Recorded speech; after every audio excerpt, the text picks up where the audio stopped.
हट भाभी स्टोरी में ट्रेन में मेरी रिजर्व सीट पर एक लड़की बैठी थी। उसकी टिकट कंफर्म नहीं थी। उसने मेरी सीट शेयर कर ली और मेरे साथ लेट गई। हेलो दोस्तों, आज मैं आपको अपनी जिंदगी की वो गर्मा गर्म रात की कहानी सुनाने जा रहा हूँ जिसे सुनकर आपकी रगों में खून दौड़ने लगेगा। मेरा नाम अर्जुन है और मैं नियमित रूप से कहानियां पढ़ता हूँ। इसीलिए मेरे विचार में आया कि मैं भी आपको अपनी ट्रेन में फर्स्ट टाइम लेने की कहानी साझा करूँ। मैं मुरादाबाद उत्तर प्रदेश का रहने वाला हूँ। मेरे बारे में आपको बता दूं कि मैं 5 फुट 7 इंच का हूं और मेरे सामान का साइज, खैर वो बाद में बताऊंगा। ये मेरी पहली कहानी है, कोई गलती हो तो माफ करें। अब सीधे हॉट भाभी स्टोरी पर चलते हैं। बिना देर किए शुरू करते हैं आज की कहानी। रात के करीब 9:30 बजे थे। स्टेशन की भीड़ में मैं अपना बैग संभाले प्लेटफॉर्म नंबर 3 की तरफ भाग रहा था। मेरी ट्रेन गंगा एक्सप्रेस खुलने में सिर्फ 10 मिनट बचे थे और मैं जानता था कि अगर ये ट्रेन छूट गई तो अगले दिन की मीटिंग के लिए वक्त पर पहुंचना नामुमकिन हो जाएगा। मेरा नाम अर्जुन है, उम्र 27 साल और पेशे से मैं एक सॉफ्टवेयर इंजीनियर हूँ। दिल्ली में नौकरी करता हूँ, लेकिन उस दिन मुझे लखनऊ में एक जरूरी क्लाइंट मीटिंग के लिए जाना था। टिकट काफी पहले बुक करवाई थी। बर्थ नंबर 34, साइड लोअर, पूरी तरह कंफर्म। जैसे तैसे भागते दौड़ते मैं अपने डिब्बे तक पहुंचा।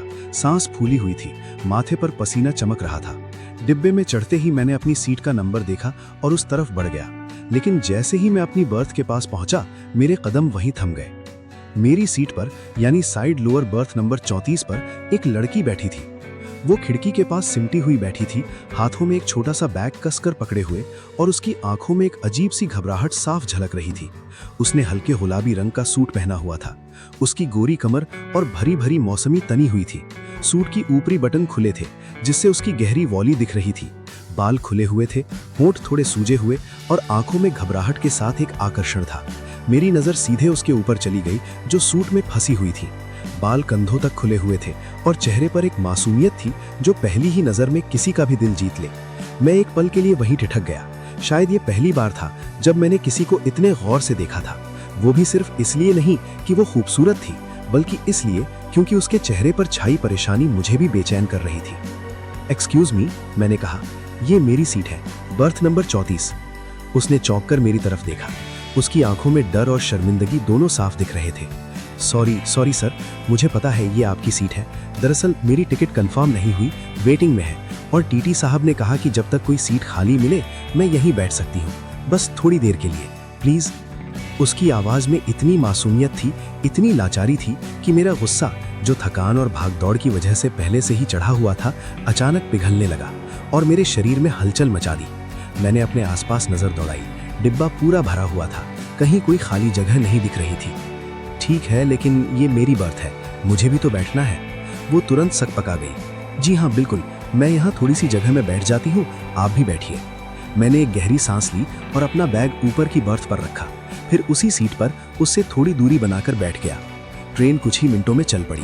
खिड़की से बाहर स्टेशन की रोशनियां पीछे छूटती जा रही थी। हल्की ठंडी हवा खिड़की से आ रही थी, लेकिन मेरे बदन में आग लग रही थी और मेरे दिमाग में अजीब से सवाल घूम रहे थे। ये लड़की कौन है, कहाँ जा रही है, अकेले क्यों सफर कर रही है? कुछ देर तक हम दोनों के बीच खामोशी रही। सिर्फ ट्रेन की खटर पटर की आवाज सुनाई दे रही थी। फिर उसने ही चुप्पी तोड़ी। थैंक यू, उसने धीरे से कहा। आप चाहते तो टीटी साहब से शिकायत कर सकते थे, मुझे यहाँ से हटवा सकते थे, लेकिन आपने ऐसा नहीं किया। मैंने मुस्कुराने की कोशिश की। कोई बात नहीं, वैसे भी रात भर का सफर है, एडजस्ट हो जाएगा। वैसे आपका नाम? मेरा नाम स्वरा है, स्वरा मेहता। मैं अर्जुन। उसने हल्के से सिर हिलाया, जैसे नाम को याद कर रही हो। फिर खिड़की के बाहर देखने लगी। मैंने भी सोचा शायद बातचीत यहीं खत्म हो जाएगी, लेकिन कुछ देर बाद उसने फिर बोलना शुरू किया। इस बार उसकी आवाज में हल्की सी कंपन थी। आप लखनऊ जा रहे हैं? हाँ, ऑफिस के काम से। एक दिन की मीटिंग है, फिर वापस दिल्ली। मैं भी लखनऊ जा रही हूँ, अपने घर। तो टिकट कंफर्म क्यों नहीं थी? इतनी जल्दी में निकलना पड़ा क्या? उसके चेहरे पर एक पल के लिए उदासी की परछाई छा गई। उसने कुछ कहने से पहले जैसे खुद को संभाला। हाँ, कुछ ऐसा ही। घर से खबर आई कि पापा की तबीयत ठीक नहीं है। मैं मुंबई में पढ़ाई कर रही हूँ, MBA का आखिरी साल है। जैसे ही खबर मिली मैंने तुरंत टिकट बुक करवाई, लेकिन इतनी जल्दी में कंफर्म टिकट मिलना मुश्किल था। बस वेटिंग में जो मिली वो लेकर निकल पड़ी। उसकी आवाज में जो दर्द था वो मुझसे छुपा नहीं रहा। मैंने कहा, चिंता मत कीजिए, सब ठीक हो जाएगा, भगवान पर भरोसा रखिए। उसने मेरी तरफ देखा। उसकी आंखों में एक अजीब सी कृतज्ञता थी। आप बहुत अच्छे हैं, आजकल के जमाने में कोई इतनी आसानी से किसी अजनबी की मदद नहीं करता। मैं कुछ कह नहीं पाया, बस मुस्कुरा दिया। रात गहराती जा रही थी। डिब्बे की बत्तियां धीमी कर दी गई थी। ज्यादातर लोग सो चुके थे। मैंने महसूस किया कि स्वरा भी थकी हुई थी। उसकी आंखें बार बार बंद हो रही थी, लेकिन वो जगी रहने की कोशिश कर रही थी, शायद इसलिए कि उसे मेरी बर्थ पर बैठे होने का एहसास बार बार परेशान कर रहा था। आप सो जाइए, मैंने कहा, मैं यहीं बैठा रहूंगा, कोई दिक्कत नहीं। नहीं नहीं, ये आपकी बर्थ है, आप आराम कीजिए। हमारे बीच ये नोकझोंक कुछ देर चलती रही। आखिरकार हमने तय किया कि हम दोनों बारी बारी से थोड़ी देर के लिए लेट जाएंगे और बाकी वक्त गुजार लेंगे। रात के उस सफर में अजनबियों के बीच जो एक अनकही समझ बनती है, वो मुझे और स्वरा के बीच बनने लगी थी। पहले वो लेटी, मैं बैठा रहा, लेकिन उसकी सांसों की आवाज, उसके मोटी मोटी मौसमी का ऊपर नीचे होना मुझे पागल कर रहा था। करीब 1 बजे रात को जब ट्रेन किसी छोटे से स्टेशन पर रुकी, स्वरा अचानक हड़बड़ाकर उठ बैठी। उसका चेहरा सफेद पड़ गया था। क्या हुआ? मैंने पूछा। मेरा फोन कहाँ गया? वो घबराहट में अपने बैग को टटोलने लगी। मैंने आसपास देखा, सीट के नीचे झांका, लेकिन फोन कहीं नहीं मिला। स्वरा की आंखों में आंसू आ गए। उसमें पापा का नंबर था, डॉक्टर का नंबर था, मुझे लगातार अपडेट मिल रहे थे। अगर फोन खो गया तो? मैंने उसे शांत करने की कोशिश की। घबराइए मत, चलिए ढूंढते हैं। शायद स्टेशन पर उतरते वक्त गिर गया हो या फिर सीट के आसपास कहीं फंसा हो।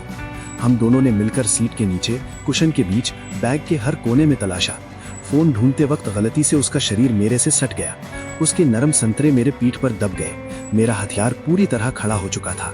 कुछ मिनट की